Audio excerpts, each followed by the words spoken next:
안녕하십니까, 도를 아십니까입니다.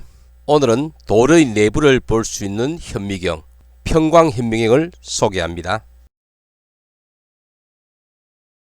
대부분의 돌은 두껍고 불투명하여서 그 안을 잘 볼 수가 없죠. 그런데 특이한 구조를 가지고 있으면서 돌을 관찰할 수 있는 현미경이 있습니다. 그것을 평광현미경이라 합니다. 생물 현미경에 비해서 어떤 게 차이 나는가 하면은, 자, 위쪽에 보면 일반 생물 현미경에 비해서 뭔가 다른 게 들어있죠. 이것을 상부 니콜이라 합니다. 그 다음에 여기 보면은 둥글게 되어 있죠. 이것은 이 판을 회전을 할 수 있습니다.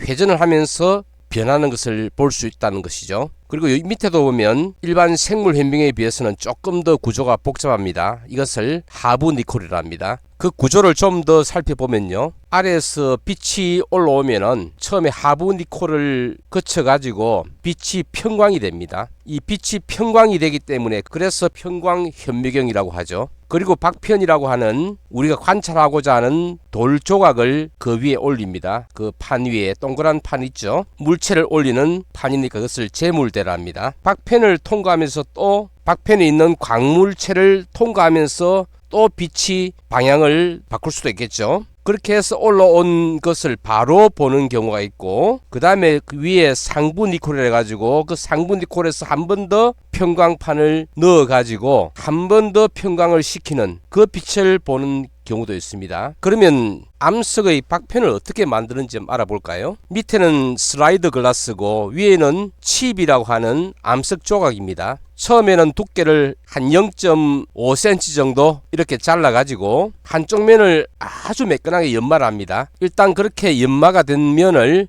슬라이드 글라스 위에 붙이고 그것을 옆에서 보면 이렇게 되겠죠. 그 다음에 이것을 거꾸로 뒤집어 가지고 이제 저 위에 슬라이드 글라스 위에 붙지 않은 면을 계속해서 갈아 가지고 또 연마를 시킵니다. 그렇게 해가지고 그 두께가 0.03mm 정도에 이를 때까지 얇게 돌을 연마해가지고 굉장히 얇게 만들어요. 그렇게 만들어가지고 된 모습이 다음과 같습니다. 좀 크게 볼까요? 원래는 불투명했던 그 암석이 이렇게 굉장히 얇게 되면 어떤 광물은 굉장히 투명해지고 또 어떤 광물은 색깔을 가지고는 있는데 상당히 얇기 때문에 빛을 통과할 수 있는 그런 정도의 상태가 된 이런 것을 박편이라 하죠. 이 박편을 가지고 이제 관찰을 하는 겁니다. 자, 앞에서 니콜에 대해서 이야기했는데요. 자, 왼쪽에 보면은 아래에서 빛이 올라다가 한번 파선으로 되어 있는 그것을 통과하면서 평광이 됩니다. 평광이 되고 그 빛이 박편을 만나 가지고 또 어떤 변화를 겪겠죠. 그렇게 된 빛을 우리가 바로 보는 것을 개방니콜, 박편을 통과한 것을 한 번 더 평광을 시키는, 그러니까 이 평광판이라는 그것을 한 개만 통과시킨 것은 개방니콜, 두 개를 통과시킨 것이 직교니콜입니다. 왜 이렇게 하느냐 하면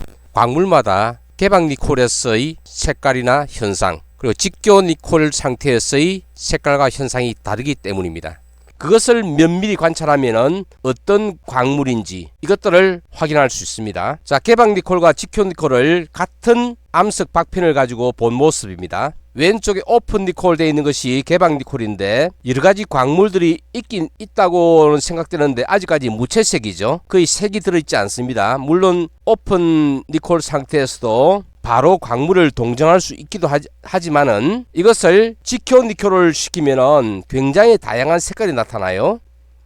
그래서 훨씬 더 광물을 잘 알아볼 수가 있습니다. 그리고 이 오픈 상태, 크로스 상태, 이것들을 서로 간에 번갈아 봐가면서 그 특징들을 관찰하면은 우리가 보는 광물이 어떤 광물인지를 알 수 있게 되는 겁니다. 다음은 실제 평광현미경으로 보는 영상입니다. 이 영상은 교토대학교 이항연구과 지질학 광물학 교실에 유학 가가지고 박사 과정을 밟고 있는 김철우님께서 제공하셨습니다. 정말 고맙습니다. 연녹색을 띠는 광물도 있지만 거의 무채색으로 보이죠. 이것이 개방니콜 상태의 영상입니다. 다음은 앞의 영상에서 본 그 박편 그대로를 직교니콜 상태에서 본 것입니다. 전반적으로 색깔은 더 어두워졌지만은 훨씬 색깔이 더 화려해졌고 광물 안에서의 조직도 더 잘 나타납니다. 그렇게 해서 이 편광현미경을 이용하면은 광물의 종류, 또 암석의 조직 이것들을 알 수가 있고, 이런 정보들을 통해서 우리는 암석의 종류와 이 암석이 어떻게 만들어졌는가 이런 것을 추론하는데 필요한 정보를 만들어낼 수가 있습니다. 실제 편광현미경에서 본 모습을 가지고 한번 살펴보죠. 색이 참 아름답죠. 굉장히 화려한 색깔을 나타내는 광물도 있고, 그 다음에 크기가 작으면서 조각조각 나 있으면서 색깔은 그렇게 화려하지 않고 무채색 같은 광물도 있죠. 그러니까 광물에 따라서는 어떤 색을 나타내는가, 또 어떤 형태를 나타내는가 이런 것들을 잘 관찰을 하면은 그 광물 종을 알아낼 수가 있어요.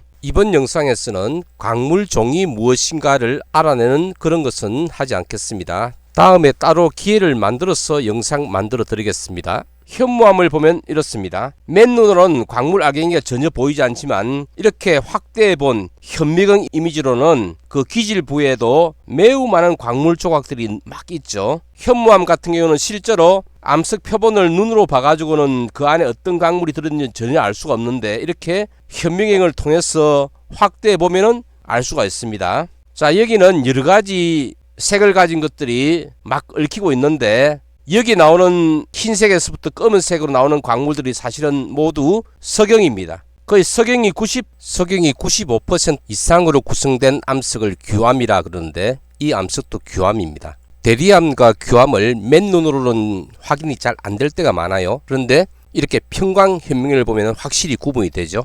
다음은 석회암입니다. 저기 동글동글한 것들 보니까 어떤 생물체의 조직 같죠? 예, 저 하나하나의 동글동글한 저것이 과거에 살았던 미생물입니다. 뭐 어떤 종의 미생물인가에 대해서는 고생물학자들이 다 알 수 있는 문제지만은 저는 그 분야가 아니라서 사실 잘 모르겠습니다. 자, 다음에는 응회암이라고 되어 있습니다. 응회암이라는 것은 화산 폭발에 의해서 생성된 암석이거든요. 화산 폭발에 의해서 생성된 화산재가 모인 것들이 응회암이잖아요. 그런데 저기 보니까 마치 생물체의 조각 같은 형태로 되어 있는 것들이 많이 보여요. 그러면 이것이 생물체의 그런 조각들이 모인 암석, 즉 석회암이 아니고 왜 응회암일까요? 자, 저기서 동그랗게 되어 있으면서 뭔가가 톡톡톡 떨어져 나가 있는 마치 뿔 같은 형태로 되어 있는 저것은 사실은 용암이 지표로 나오면서 팽창을 해가지고 생긴 유리질로 된 거품이 쪼개져서 생긴 조각입니다. 저것을 유리 샤드 또는 글래스 샤드라 하죠. 용암이 지표로 나오면서 팽창하는데 동글동글한 거품 같은 형태로 씻기도 해요. 그것은 쉽게 부스러지는데 부스러진 조각이 저렇게 남은 것입니다. 이것이 응애암이구나 하는 것들을 알 수 있는 것입니다. 다음을 보면 어떤 광물들이 방향성을 가지고 쭉쭉 늘어서 있죠. 자, 이런 것들이 편암이라는 것의 전형적인 조직입니다. 그리고 가운데 있는 요 새카만 광물이 석류석이고 바깥에 있는 이런 광물들 이것들이 운모입니다. 그래서 여기 보면 하얀색 이런 것이 석영인데 석영과 운모 거기다가 큰 석류석 결정까지 포함되어 있는 이런 암석이어서 이것은 석류석 운모 편암인데, 잘 보시면 석류석 안에 보면 이렇게 휘어진 조직이 나타나요. 자, 그러면 암석학자들이 과연 석류석 내에 이런 휘어진 조직이 어떻게 나타낼 것인가, 그런 연구를 할 수 있겠죠. 오늘은 편광현미경이라는 돌을 보는 현미경이 있고 그 현미경으로 보면은 어떤 광물인지 그 속에 들어있는 것이 그것을 알아낼 수 있고, 그 다음에 이 암석 내에 광물들이 어떤 배치를 하고 있는가 이런 조직을 통해 가지고 그 암석이 무엇인지, 그리고 그 암석이 어떻게 해서 만들어졌는지 이런 것들을 알아내는데 굉장히 유용한 도구인 편광현미경에 대해서 알아보았습니다.